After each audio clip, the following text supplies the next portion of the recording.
old, and I'm in 6th grade from Walker Middle Magnet. And I'm here to tell you the story of Miss Sally Ann and the Panther.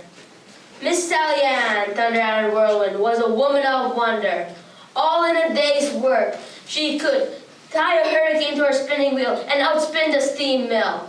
Then with one hand, she would knit a shawl, and then with the other hand, she would milk the cow, churn butter, and bake her famous buttermilk bread.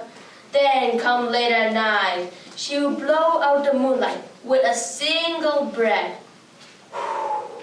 and sing the wolves to sleep. It is a fact that Miss Sally Ann had her fair share of adventures, but the best adventure she had so far was her meeting with the panther, Fire Eyes.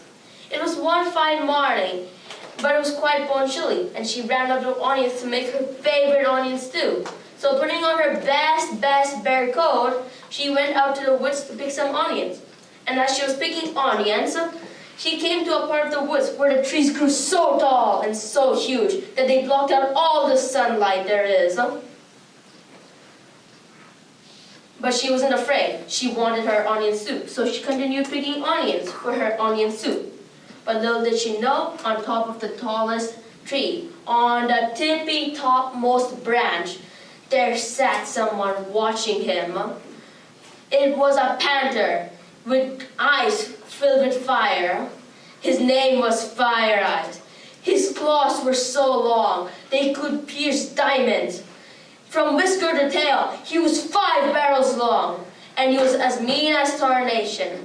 And so happens, he saw Miss Sally Ann and licked his chops and sharpened his claws against the tree bark.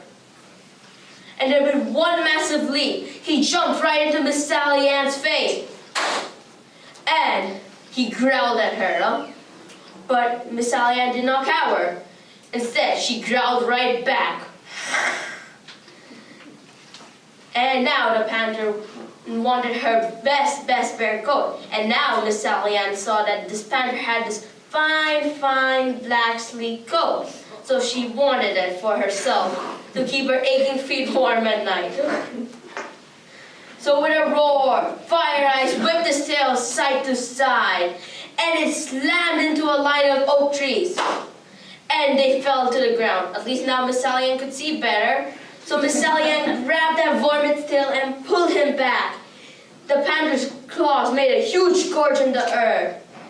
And now Miss Sally Ann lifted the panther into the air, swung him like a lasso, and threw him into the sky so high that Miss Sally Ann thought he was gone forever. The end. No!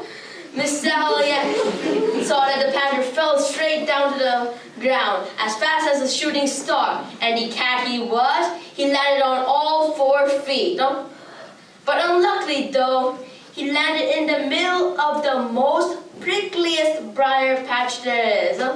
And so happens that one of those prickly thorns got stuck in his front left paw. The panther screamed in pain. It was so loud. All the skunks lost their stripes. Now the panther was furious. He lunged at Miss Sally Ann and tried to claw her. But Miss Sally Ann held him tight, and they tumbled back in a scurry of petticoat and fur. And so Miss Sally Ann jumped onto the panther's back and held with only one hand, with a knuckle-type grip, onto the panther's clump of fur. So the panther started running in circles, but Miss Sally Ann just laughed. Ha ha ha! So the panther started going faster and faster and faster, but Miss Sally Ann just held on with only one hand and laughed. Ha ha ha! So now the panther was furious. He started to jump and jump higher and higher and higher until they came face to face with a sleeping she-eagle.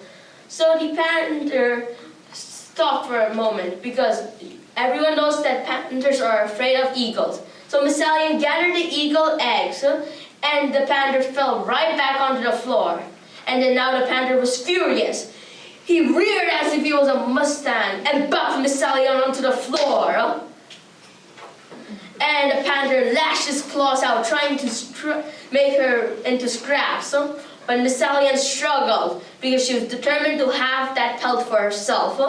And the panther still clawed at her because he was determined to have that coat of hers. They fought until the night, and even in the night, they made such a terrible racket that the stars flew away like meteors. The moon tilted to its side, and the Milky Way curdled. But neither one of them backed out, backed up, or backed down. By the morning light, they were both too exhausted to fight. And Miss Sally Ann thought that the panther was a finer, smart, and fine fighter. And the panther thought that Miss Sally Ann was a finer, smart, and fine fighter. And what do you know? In a twinkle, they became the great and glorious friends there ever was. And Miss Sally Ann, sure enough, took that torn out of the panther's left front paw. And the panther took the basket of onions and eagle eggs and led them out of the woods with the fire in his eyes. And what do you know? Miss Sally Ann and the fires was a great duo. The panther's claws could plow Miss Sally Ann's gardens. Now Miss Sally Ann would never have to pick onions from the woods again. And at the same time, his 5-barrel long tail could sweep the dust off the chimney. And at night, Miss Sally Ann would put her best bear coat on the panther's aching shoulders to keep them warm. And the panther would come close to Miss Sally Ann, cuddling her to keep her aching feet warm at night. While Miss Sally Ann sipped her favorite eagle eggnog, of course. And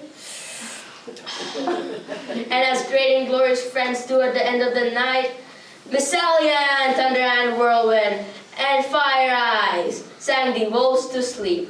The end.